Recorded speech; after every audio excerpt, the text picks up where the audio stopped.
మాకు దగ్గరలో ఉన్న కుచ్చెడుకు అయితే వచ్చాము చిన్న పని మీద. సో మా ఊరి జయంతి అయితే దగ్గరలో ఉంది, అందుకని స్టిచ్చింగ్కి ఇద్దామని మిషన్ కాడికైతే వచ్చాను.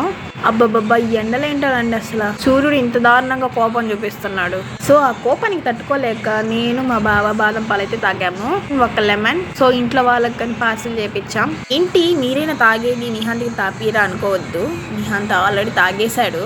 అండ్ సెకండ్ రౌండ్ ఏమన్నా ఇస్తారేమో అని చెప్పి చూస్తున్నాడు, చూపు తిప్పుకోకుండా. నేను కెమెరా ఆన్ చేసినప్పుడల్లా నిహాంత్ చూసాంలే నీకు అదేగా కావాల్సింది అన్నట్టు బిహేవ్ చేస్తాడు. ఇక్కడ సీరియస్ డిస్కషన్ జరుగుతుంది. డిస్కషన్ లో ఎవరు విన్ అయ్యారో కామెంట్ సెక్షన్ లో కామెంట్ చేయండి. అరే గెస్ చేయండి అబ్బా. ఎక్కడికి వెళ్ళినా పానీపూరి ముఖ్యం మిగులు అనే డైలాగ్ కి న్యాయం చేయాలని యుద్ధం చేసి పానీపూరి దగ్గరికి అయితే వెళ్ళాను. నిహాంత్ పానీపూరి తింటావా అంటే, పానీ నువ్వు తాగు మమ్మీ, పూరి నేను తింటా అన్నట్టు ఎక్స్ప్రెషన్ ఇస్తాడు. ఇదంతా ఎందుకులేండి, పానీపూరి తిందాం రండి. అవును ఇంతకు మీరు పానీపూరి లవర్సేనా?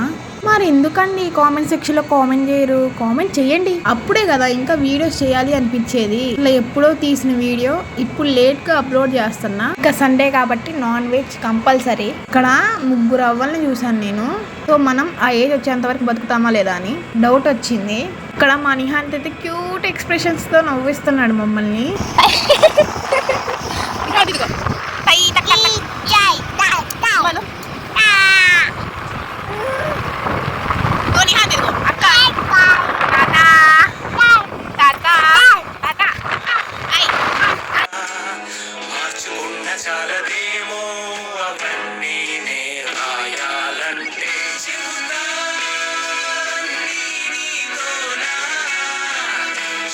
ఇలా నిద్రపోయినప్పుడు అనిపించింది బుద్ధిమంతుడు అని. చిన్నగా మా ఊరెళ్ళలోపు నైట్ గానే అయింది. ఇంటి దగ్గర నుంచి 5:30కి కుచ్చేరు స్టార్ట్ అయినాం. ఇప్పుడు కుచ్చేరు నుంచి ఇంటికి రావడానికి 7:30 అలా అయింది. మన వీడియోస్ కనుక నచ్చితే లైక్ చేయండి, షేర్ చేయండి, సబ్స్క్రైబ్ చేయండి మన SNS talks and press the bell icon. So finally ఇంటికి అయితే రీచ్ అయిపోయాం.